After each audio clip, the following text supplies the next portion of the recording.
Halo, selamat jumpa kembali di kelas biologi bersama dengan Pak Agung. Ini adalah video yang ketiga. Di video yang ketiga, Pak Agung akan menjelaskan tentang imunitas spesifik. Mari kita ingat lebih dulu lapisan pertahanan tubuh kita. Jadi lapisan pertahanan tubuh yang pertama itu adalah lapisan pertahanan tubuh yang merupakan barier atau penghalang, bisa kulit, mukus, air lendir, keringat, dan yang lain sebagainya. Lalu lapisan pertahanan tubuh yang kedua adalah pertahanan tubuh non spesifik atau imunitas non spesifik. Ya, keduanya adalah suatu proses imunitas bawaan ya, yang sudah kita bawa ketika kita dilahirkan sebagai manusia. Nah, kita akan masuk ke lapisan yang ketiga, yaitu imunitas spesifik, atau bisa juga dikelompokkan dalam imunitas dapatan atau perolehan. Kenapa dikatakan dapatan atau perolehan? Karena biasanya imunitas spesifik ini kita peroleh setelah kita terpapar oleh yang namanya antigen, ya, yang namanya antigen. Baik, dalam video ini yang penting juga untuk kita pahami bersama adalah bahwa imunitas spesifik ini bekerja itu bersama dengan imunitas non spesifik. Jadi ketika imunitas non spesifik itu bekerja, ketika sel-sel fagosit itu bekerja, imunitas spesifik ini juga mulai bekerja. Hanya saja imunitas non spesifik bekerja secara cepat, imunitas spesifik bekerja secara lebih lambat, khususnya pada respon yang pertama. Untuk lebih jelasnya kita akan lihat bersama-sama tentang imunitas spesifik itu. Imunitas spesifik melibatkan sel darah putih atau leukosit yang khusus, yaitu yang namanya limfosit B dan limfosit T. Ya, kenapa demikian? Kemarin sedikit Pak Agus sudah menyinggung. Limfosit B adalah sel limfosit yang dibentuk di sumsum tulang dan didewasakan di sumsum tulang juga. Karena dia ada di tulang, maka untuk memudahkan kita mengingat, B ini adalah bone. Maka limfosit B itu didewasakan di bone, di tulang. Sedangkan limfosit T dihasilkan di sumsum tulang belakang, tetapi dia didewasakan di timus. Maka dia disingkat T, itu untuk mengingatnya. Limfosit T itu berarti dimatangkan di timus, limfosit B itu dimatangkan di bone atau di tulang. Lalu yang kedua, apa perbedaan antara limfosit B dan limfosit T? Limfosit B itu bekerja secara tidak langsung. Ya, kenapa dia bekerja secara tidak langsung? Ya, karena nanti limfosit B itu akan menyerang antigen atau akan menghentikan kerja antigen itu dengan bantuan yang namanya antibodi. Sedangkan limfosit T itu akan bekerja secara langsung. Oke, ini perbedaan yang kedua. Lalu perbedaan berikutnya adalah bahwa limfosit B itu bekerja untuk infeksi-infeksi atau antigen yang berada di luar sel. Sedangkan limfosit T itu bekerja untuk infeksi-infeksi yang terjadi di dalam sel. Contohnya nanti adalah virus. Sedangkan kalau yang di luar biasanya itu berupa bakteri. Itu yang membedakan antara limfosit B dan limfosit T. Lalu jenisnya, apa saja jenis limfosit B? Limfosit B yang paling banyak atau yang utama yaitu yang disebut sebagai limfosit B plasma. Dialah yang nanti akan menghasilkan yang namanya antibodi. Ya, yang namanya antibodi. Sedangkan limfosit T itu ada beberapa macam. Yang pertama adalah sel T killer atau sel T pembunuh atau sel T sitotoksik. Inilah yang nanti tugasnya membunuh antigen, atau lebih tepatnya dia yang akan membunuh sel-sel yang terinfeksi tadi. Sedangkan sel T helper itu tugasnya nanti membantu menstimulus supaya baik sel B maupun sel T itu menjadi aktif, ya, sehingga sel T helper ini memainkan peranan yang sangat penting, ya, untuk mengaktifkan seluruh sistem kekebalan tubuh atau imunitas spesifik kita. Sedangkan sel T yang ketiga namanya sel T supresor, ya, ini nanti berperan untuk menekan ya, kerja-kerja dari sel T yang lain ketika proses pertahanan tubuh itu sudah selesai. Nah, kemudian ada satu jenis sel lagi nanti yang kita temui bahwa semua sel B dan sel T itu memiliki kemampuan memori. Maka mereka akan memiliki namanya sel memori, baik sel T memori maupun sel B memori. Ini sangat penting. Dengan adanya sel memori, maka imunitas spesifik bisa merekam, bisa mengingat antigen yang sudah pernah masuk ke dalam tubuh. Oke, selanjutnya kita nanti akan mencoba melihat bagaimana kemudian proses pertahanan spesifik ini bekerja. Ya, pertahanan spesifik ini bekerja. Ya. Ketika tubuh kita terpapar antigen untuk yang pertama kali, maka respon yang diberikan oleh imunitas spesifik itu disebut sebagai respon primer atau respon yang pertama. Apa yang akan terjadi pada respon primer ini? Yang pertama, antigen ya, bisa saja langsung dikenali oleh reseptor pada sel B. Jadi reseptor pada sel B. Reseptor pada sel B ini biasanya berupa IgD, ya, imunoglobulin yang tipe D. Ini biasanya banyak terdapat di sel B sebagai reseptor pada sel B. Ketika antigen itu dikenali oleh sel B, maka sel B akan memproduksi sel B plasma yang akan terus membelah lalu menghasilkan antibodi. Nah, antibodi apa yang dihasilkan oleh sel B plasma pada respon yang primer? Pada respon imun yang primer yang banyak akan dihasilkan adalah antibodi yang berupa IgM ya, atau imunoglobulin M yang berbentuk pentamer ya. Jadi dia berbentuk segi 5. Ukurannya sangat besar. Tapi dia tidak bisa menembus ke jaringan maupun ke plasenta. Ini yang akan banyak beredar di dalam darah ketika respon imun primer mengaktifasi sel B, membentuk sel B plasma, lalu menghasilkan antibodi. Apa kelemahan dari respon ini ya, dari sel B yang secara langsung distimulasi oleh antigen?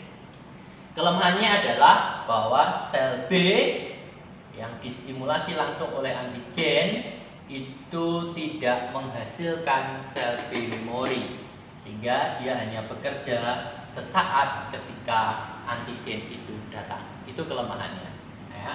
Dia tidak menghasilkan sel B memori. Oke. Nah, lalu bagaimana dengan jalur yang kedua? Ya, jalur yang kedua, antigen tidak langsung dikenali oleh sel limfosit, tetapi dia akan diterima dulu oleh yang namanya sel penyaji antigen atau antigen presenting cell, biasa disingkat APC, antigen presenting cell. Ya, antigen presenting cell. Nah, antigen presenting cell ini ada dua macam. Untuk infeksi yang bakteri misalkan yang ada di luar, maka antigen presenting cell-nya berupa makrofag. Jadi makrofag itu akan makan, ya, dia akan memakan bakteri itu. Ya, makrofag ini akan memakan bakteri itu, lalu bagian dari bakteri itu akan dipresentasikan di sini, ya, dipresentasikan. Ya, dibantu oleh molekul yang namanya MHC2. Kemarin Pak sudah menyinggung ya, suatu molekul protein namanya MHC2. Jadi MHC2 yang sudah mengikat bagian dari bakteri yang difagosit oleh makrofag tadi ditampilkan di sini. Ya. Sehingga makrofag disebut sebagai antigen presenting cell atau sel penyaji antigen. Nah, sel penyaji antigennya ini, ya, sel penyaji antigennya ini lalu akan diikat oleh yang namanya sel T helper. Nah, ini dia sel T helper. Ketika dia sudah berikatan, ini T helper, ya, dia berikatan, T helper dan MHC berikatan. Supaya ikatan ini kuat, maka T helper memiliki suatu pengikat yang namanya CD4. Jadi CD4 itu membuat ikatan antara T helper dan MHC itu menjadi kuat.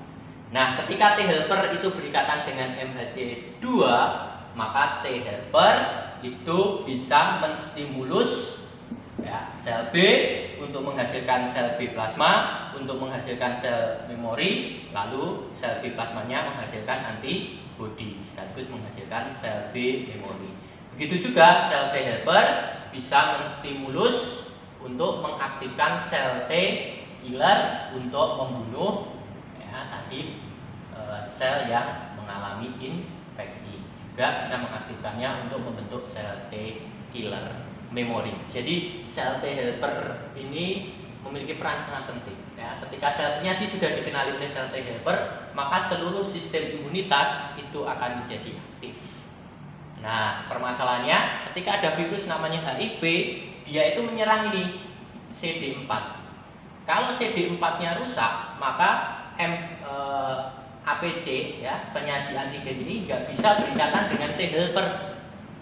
Kalau ini tidak bisa berikatan, maka sel B tidak bisa diaktifkan, sel T tidak bisa diaktifkan, dia tidak bisa mengaktifkan sel T memori juga. Artinya apa?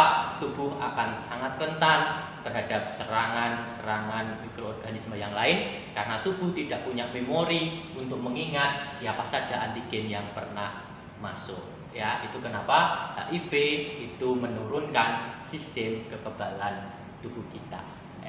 Itu. Oke, ini berkaitan dengan sel T helper.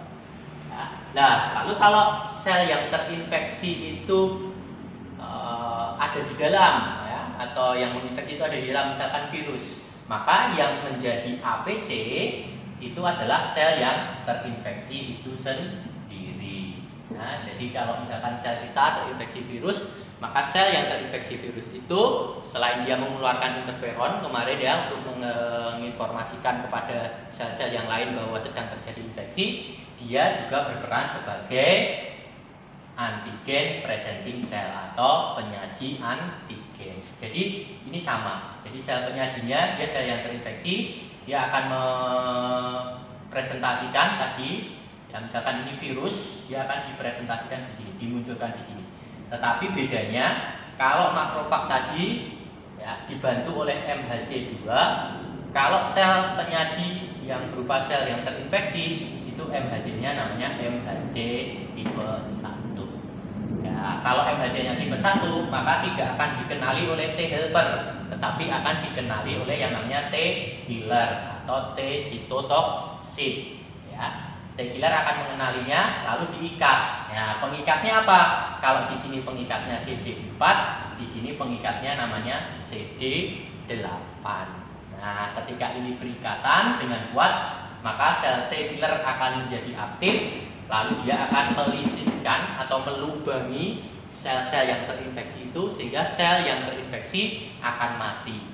Sehingga virus yang menginfeksi yang ada di dalam sini menjadi terbuka, menjadi bisa kelihatan, sehingga nanti bisa diserang oleh antibodi atau oleh sel-sel fagosit yang lain.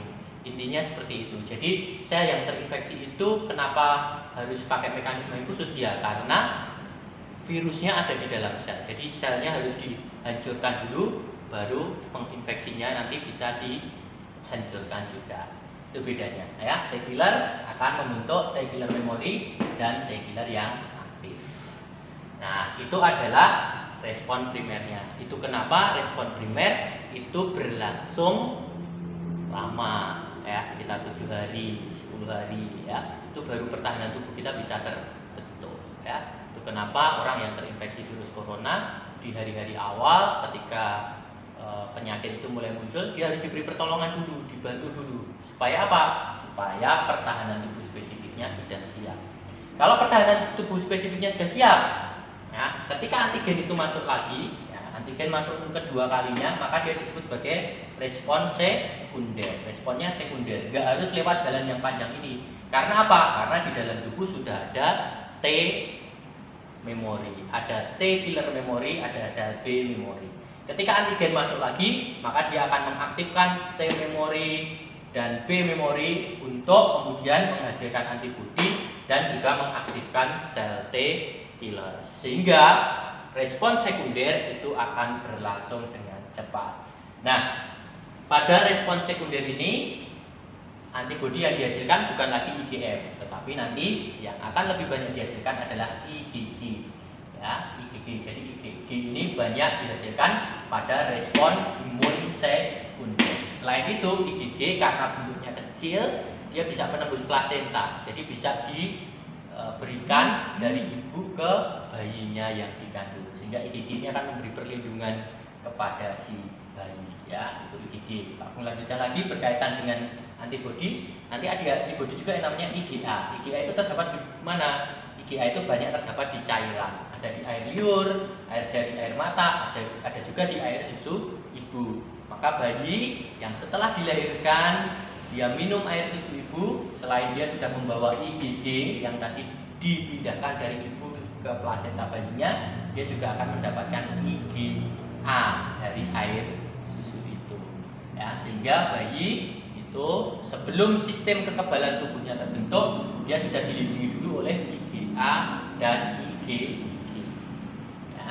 Lalu jenis imunoglobulin atau antibodi yang berikutnya yang terakhir itu namanya IgE. IgE ini nanti lebih banyak berperan pada mekanisme alergi bersama dengan sel mast dan sel basofil namanya, yang menghasilkan kemarin yang namanya histamin, peradangan itu ya. Peradangan itu kan membuat pembuluh darah membesar sehingga nanti bengkak, merah gitu. Itu peradangan. Nah, itu sama persis ketika alergi. Jadi ketika alergi ya, ketika ini ada sel mast gitu ya, atau di sini ada basofil ya. Ya, ada basofil, IgE-nya itu nah ini IgE-nya itu nempel di sini, yang harusnya ada di darah, dia nempel di sel mast. Ya, ketika dia distimulasi oleh ya ini misalkan apa? Debu misalkan. Ya, orang yang alergi debu. Kalau dia orang alergi debu itu berarti ya IgE-nya bisa mengenali debu, nempel di sini. Nah, karena IgE-nya nempel di sel mast atau di basofil, ketika debu itu nempel di IgE, maka sel mastnya atau basofilnya akan mengeluarkan yang namanya histamin. Nah, akibatnya apa? Terjadilah biasanya bentol-bentol, kemerahan. Nah, itu sebagai penanda alergi. Ya, mulai yang ringan sampai yang sangat berat. Ya, kenapa kok sangat berat? Dikatakan kalau kalian pernah lihat film atau lihat kejadian ada anak disengat lebah lalu kemudian dia sampai mati, ya kenapa itu bisa terjadi? Ya itu alergi atau hipersensitif yang terlalu berat. Jadi ketika histamin itu dihasilkan, pembuluh darah akan membesar. Pada kasus-kasus yang berat, pembesaran pembuluh darah secara mendadak itu akan menyebabkan shock, karena ketika pembuluh darah diperlebar maka tekanan darah akan menjadi kecil. Nah, tekanan darah yang turun secara drastis, secara cepat, itu yang akan menyebabkan shock ya. Pada beberapa kasus itu dapat menyebabkan kematian. Itu kenapa alergi dalam tingkatan yang parah itu bisa menyebabkan kematian. Oke. Nah, dengan cara ini sistem pertahanan tubuh spesifik kita dibentuk ya, dan melindungi tubuh kita. Ya, khususnya yang paling penting aku ingatkan ya, kenapa pada pemaparan yang kedua atau pada reaksi sekundernya dia berlangsung lebih cepat ya, karena sudah terbentuk sel-sel memori ini. Oke, kurang lebih itu adalah bagian dari imunitas spesifik dan bagaimana imunitas spesifik itu bekerja. Semoga menjadi lebih jelas ya. Kalau masih ada pertanyaan bisa ditanyakan ya. Kalau memang nanti yang perlu kita diskusikan itu bisa kita diskusikan ya. Silahkan nanti dikerjakan LKS-nya. Kalian bisa membuat sebuah simulasi ya atau skenario ya untuk bisa menjelaskan sebenarnya bagaimana mekanisme kerja ini. Tonton videonya berulang sampai kalian benar-benar paham. Terima kasih sudah mengikuti kelas biologi hari ini. Sampai jumpa di kelas biologi selanjutnya. Dan nanti di video yang keempat aku akan sedikit tadi memperdalam, mengulas ya, tentang apa itu bagaimana HIV, lalu alergi tadi sudah sedikit, lalu juga nanti tentang penyakit namanya autoimun atau penyakit lupus dan penyakit-penyakit sistem imun yang lainnya. Terima kasih dan Tuhan memberkati.